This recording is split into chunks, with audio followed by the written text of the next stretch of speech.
L'Église catholique au Laos compte 4 diocèses. Les catholiques forment une communauté d'environ 43 000 fidèles, c'est-à-dire moins d'1% de la population.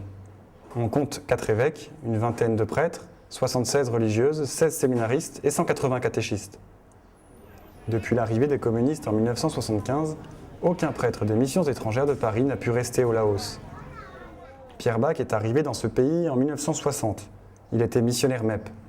En 1971, il était nommé évêque de Paksé. François Gouriou est aussi prêtre MEP. Il était en mission au Laos depuis 1971. Les confrères les plus âgés sont rentrés immédiatement en 1975, à l'arrivée des communistes, et nous sommes restés pendant à peu près 1 an sous le régime communiste. L'expulsion n'a pas été signifiée par les autorités, mais il fallait quitter absolument le Laos. Le gouvernement ne donne pas de visa pour des prêtres. Il faut être fonctionnaire ou dans les affaires pour avoir un visa permanent au Laos. Autrement, on ne peut y aller que qu'en touriste. Alors c'est un visa d'1 mois ou 2 mois maximum. Et on ne peut pas travailler en tant que prêtre. Monseigneur Bach et le père Gouriou sont actuellement missionnaires en Thaïlande. De là-bas, ils suivent de près la situation de l'Église au Laos. Cette petite église a bien réagi pendant le temps où ils ont été vraiment très surveillés, ou mis en prison, ou en rééducation. Et pendant ce temps-là, ils ont réussi à tenir quand même l'église, grâce surtout aux prêtres, d'accord, mais aux sœurs, aux religieuses et aux catéchistes. Sœur Marie-André, une laotienne de la congrégation des Amantes de la Croix, était déjà religieuse en 1975. Après le départ des missionnaires MEP, elle a continué son apostolat au Laos. Nous avons travaillé avec les pères dans les paroisses, aider surtout pour le pastoral.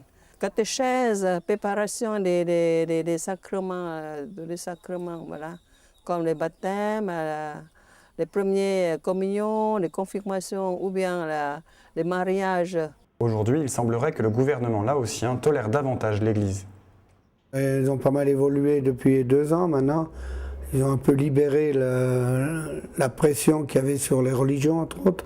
Il est certain que le Laos suit beaucoup le Vietnam. L'importance de l'Église au Vietnam va influer également sur, je pense, le développement de l'Église au Laos.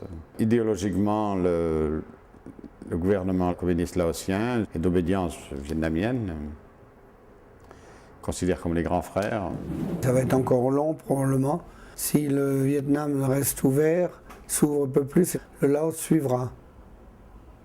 Et alors à ce moment-là, on pourra peut-être envisager de nouveaux prêtres allant travailler au Laos. Pour le moment, il n'est pas question que des prêtres des missions étrangères de Paris retournent au Laos. L'autorisation d'entrer dans le pays est toujours refusée aux missionnaires étrangers.